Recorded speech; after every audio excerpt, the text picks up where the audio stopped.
lembro se tem projeção disso, Carol. Tem várias projeções para daqui 15 anos, 20 anos, 30 anos. Mas eu não lembro de ter visto uma projeção para 2140. Tu lembra? Porque é muito tempo, né? Nem o dólar tem 100 anos, né? Imagina tentar projetar quanto que Bitcoin vai estar em dólares daqui a 120 anos. Então, é muita coisa. O que a gente sabe é que Fiat vai continuar perdendo valor e Bitcoin vai continuar ganhando. Agora, o quanto isso vai ser em Fiat, pode ser que a gente já esteja precificando as coisas em Bitcoin, porque Fiat já não tem mais valor nenhum. É aquele efeito do dinheiro do Zimbábue, né? De uma nota de 100 trilhões de dólares do Zimbábue. Ou seja, voltamos para o início do podcast. É até difícil de mensurar algo nessa escala, porque a diluição de valor é tão grande, quase no exemplo quântico, tu consegue enxergar a diluição, mas sabe que ela está ali, porque virou nada, está invisível a olho nu. E aí é quando os padrões monetários são substituídos, né? Ou, por exemplo, o que pode acontecer também é a história de a gente conseguir replicar stablecoins para dentro do Bitcoin, que é uma proposta que já existe, já está rolando, mas se isso se consolidar, se essa stablecoin apoiada no Bitcoin, que reflete o preço do dólar, se consolidar, porque se o dólar entrar em hiperinflação, igual dificulta a precificação das coisas. Mas esse também é outro assunto. Eu queria comentar sobre... Pode falar, pode falar. Anota essa tua ideia aí para tu não esquecer que tu quer comentar, antes de eu falar o que eu pensei em trazer aqui, porque a gente esqueceu de um food clássico. Anota aí, Carol. Dori, já esqueceu o que tu ia falar? Já esqueci. É assim, ó, passou. Passou correndo aqui, se não pegar, ela foi embora. Então não era tão importante. Ó, eu ia comentar o seguinte, tem um food clássico que eu vou trazer aqui, Carol. E se a computação quântica destruir, acabar com essa previsibilidade da mineração, acabar com a mineração, porque assim, ó, antes, quando a rede Bitcoin começou, tu podia minerar com um computador normal, com notebook, com CPU em casa, com aquelas, né? Lembra dos computadores antigos? Ainda tem esses computadores, né? Aqueles que tem a... Como é que é o nome disso? Uma caixa? Não, não é uma caixa. CPU. Mas tem um outro nome, né? Que se chama... Cabeçote, não sei. Tem outro nome que lembrar, comenta aí. Tem um negócio, tem um nome para essa parte do computador, que agora eu já me esqueci. Enfim, que é outro nome que não é CPU, tem um outro nome. Então, no início da rede, poderia minerar com um computador normal, né? Em casa, as pessoas poderiam minerar. E detalhe, estou falando isso, mas hoje já é possível minerar de novo em casa, com Bitaxi. Aliás, semana passada, a Bitaxi recebeu mais uma recompensa por um bloco. Hoje rolou. De novo? Aham. Teve um minerador solo hoje que minerou. Para tu ver como tá aumentando a quantidade de pessoas, de mineradores solo, que estão com as bitaxis. Aí, claro, eu tenho que confirmar quantas, se foi uma bitaxi, eu acredito que não, deve ter sido algumas bitaxis, não sei. Tem que confirmar essa informação, mas olha como está aumentando o número de mineradores solo nas suas casas, recebendo recompensa por bloco. Isso é incrível. Então, a indústria encontrou uma forma de voltar para aquele estágio inicial, basicamente, que é das pessoas conseguirem minerar sozinhas, porque é uma crítica, né, que existe hoje, que os mineradores estão em pools e que por isso a mineração estaria centralizada. Não é isso, gente. Se você pensa isso, vai assistir nossos conteúdos, porque não tem nada a ver com isso, está com um pensamento errado. Os mineradores, sim, eles estão em pools, porque é óbvio, eles querem mais eficiência, quanto mais poder computacional, mais chances, né, de receber recompensas por bloco, mas isso não significa que, se eles quiserem sair, se mover desses pools, eles não podem se mover.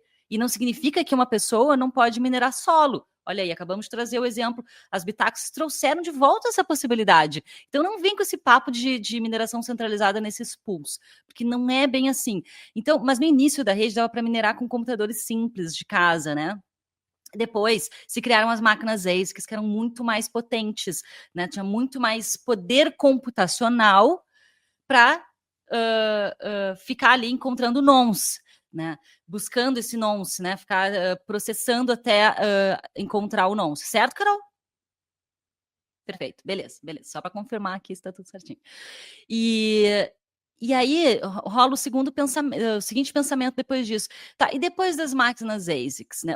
Que tipo de máquina que poderia surgir depois, se não poderiam surgir os computadores quânticos com um poder computacional bizarro, gigantesco, a ponto de minerar todos os próximos, o supply que ainda existe, tudo de uma vez só e acabar com essa história toda de mineração em 2140. Isso tem muita gente que tem essa dúvida, Carol. Acho que cabe a gente trazer isso nesse podcast para esclarecer, porque computador quântico é um assunto da vez. Vez ou outra aí está surgindo notícias sobre o Google agora tem computador quântico, a Samsung, a Y, tem computador quântico, a China divulgou um computador quântico, e passa na cabeça das pessoas que isso pode ser possível. Se as AIs que surgiram com maior poder computacional e tornou mais eficiente a mineração, como que, mas detalhe, nenhum desses aparelhos, assim, desses computadores, conseguiram conseguiram minerar a ponto de ser mais rápido a emissão de novos Bitcoin, porque tem um elemento na rede que a Carol vai falar que não deixa isso ser possível. E aí passa na cabeça das pessoas isso aí. Com o computador quântico, toda essa história da mineração de 2140 seria quebrada, Carol. Um computador quântico pode surgir e emitir todos os próximos Bitcoin em 5 minutos? Ai, meu Deus, como sair do assunto? Tá, eu acho que a pessoa que tá com essa dúvida, ela tem que voltar no podcast dedicado sobre computador quântico. A gente fez um explicando, a gente pegou um relatório, a gente foi a fundo, 1 hora falando sobre isso.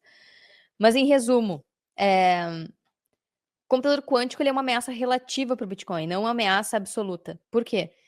Os computadores quânticos que existem, que foram divulgados, eles têm uma quantidade de qubits muito baixa. Para conseguir, de alguma forma, atacar a rede Bitcoin, acelerar a mineração, teria que ter pelo menos 13 mil qubits. E agora os qubits são menos de 100 qubits. Então, está muito distante de conseguir. Ao mesmo tempo que muita gente fala, e é verdade, que se governos tiverem, de fato, um mega, super, ultra computador quântico, eles não falariam e ficariam quietos. Beleza. Mas tem uma forma de saber se, de fato, eles existem e se, de fato, o Bitcoin é um alvo. A gente já falou sobre isso, então tem vários endereços de Bitcoin que tem saldos gigantes, como o próprio Satoshi, ou os Bitcoins da época do Satoshi, que eles estão em endereços que são mais suscetíveis a ataques quânticos. Então, primeiro, a gente saberia se esse ataque é real. Então, primeiro ponto, esses computadores teriam que ter um nível de... O quê? Não é nesse nível que eu estou perguntando. Não é no nível de computador quântico atacar a rede e roubar saldos. Eu tô justamente, tu falou que tô saindo do assunto. Não, eu tô dentro do assunto. O que pode acontecer com a mineração em 2140? E eu estou perguntando: os computador quântico pode vir e minerar Bitcoin de uma maneira tão rápida, com uma superpotência, a ponto de minerar todos os Bitcoins antes de 2140? Eu ia chegar lá, mas é que são vários vetores de ataque, né? O mais fácil, um atacante nunca vai pelo ponto mais difícil. Quem tá atacando um protocolo, vamos supor, um predador que quer pegar um rebanho de vaca, sei lá, que tá pastando, vai pegar o filhotinho que ficou para trás. Não vai pegar o mais difícil, que tá lá na frente, difícil de pegar, entendeu? O fortão. Esse é o poder computacional da rede As analogias Bitcoin, né, da Carol são as melhores. Sim, é uma questão de ataque, né? Então, um atacante, um predador, vamos supor, o computador quântico é o predador dos computadores, tá? Ele vai pegar os endereços mais vulneráveis, que são os endereços antigos. Então, primeiro ponto, esse seria o primeiro ponto de ataque, não os próximos Bitcoin, tá? Até porque ali tem 1 milhão de Bitcoin. Ali tem 5% da oferta. É como fala, um honeypot, é um balde de ouro, um pote de mel gigantesco para esses atacantes pegarem. Então, tem muito mais incentivos econômicos, esses computadores quânticos, se direcionarem para esses endereços. Primeiro ponto. Se isso acontecesse, a rede poderia atualizar para uma criptografia quantum resistente, existe uma proposta, e a galera vai ter que ir lá para o podcast, senão estão repetindo o podcast que a gente já gravou. Agora, ainda porque tu falou, essa é a parte mais difícil. Eles competirem com outros computadores para conseguir achar um nonce antes de todo mundo e conseguir acelerar a mineração, tipo, 5 anos em 1 mês.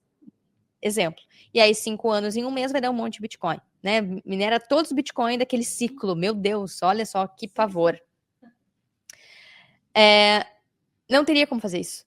porque existe um mecanismo na rede Bitcoin chamado ajuste de dificuldade, que eu queria que eu falasse, cheguei finalmente lá no ajuste de dificuldade, em que conforme a rede Bitcoin como um todo aumenta o seu poder computacional, o seu hash rate, ela começa a aumentar a dificuldade de achar os nós. A cada 2016 blocos, ele ajusta para cima a dificuldade de mineração.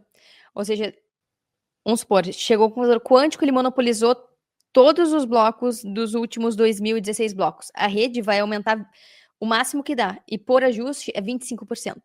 Então, vai sempre ajustando um quarto acima até chegar no limite do poder computacional desse computador quântico.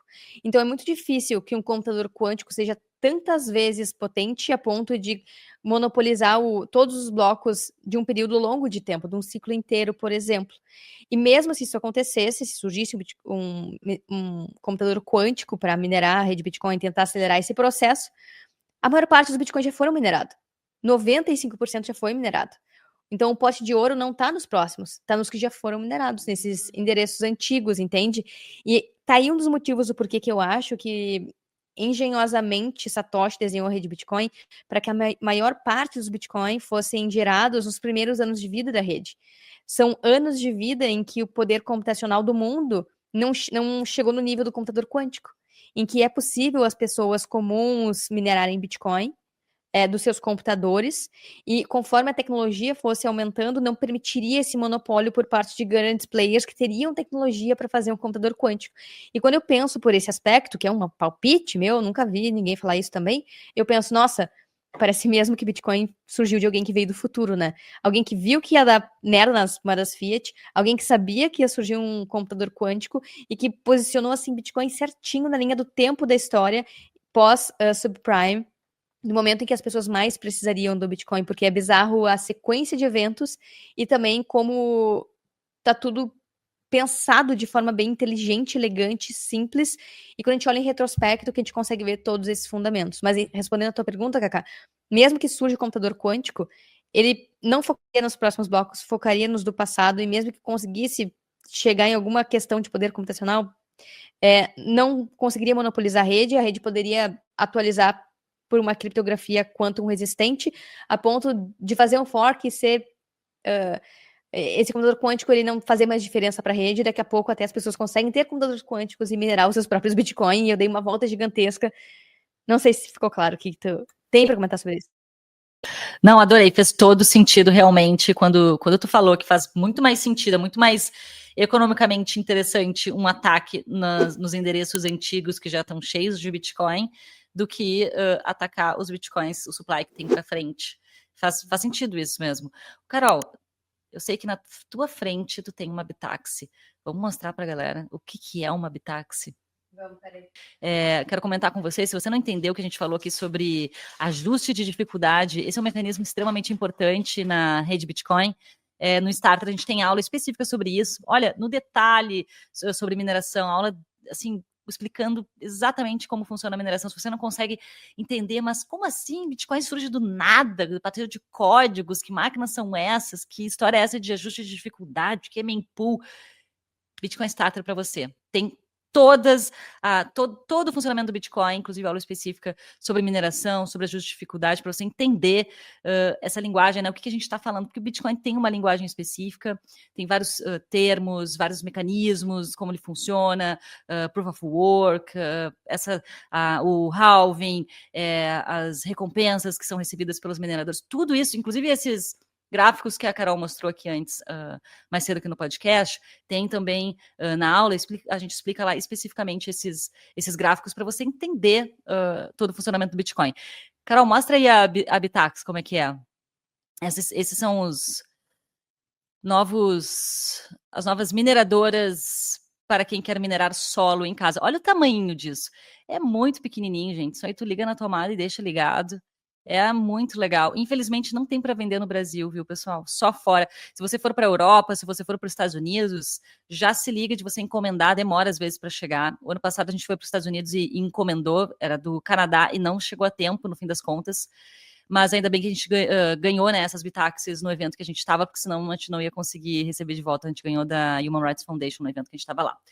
Então, enfim, não tem no Brasil. Se você quiser, vai ter que comprar de fora. É um projeto open source, né? Se você tem aí habilidades de montar a sua própria Bitax, você pode entrar lá no site da Bitax e pegar todos os códigos, ver o que precisa, o software, né? O que você precisa comprar para montar a sua própria Bitax. Quem tiver essa familiaridade. Agora, quem não tem, só comprando fora mesmo, né? Por enquanto não tem aqui no Brasil.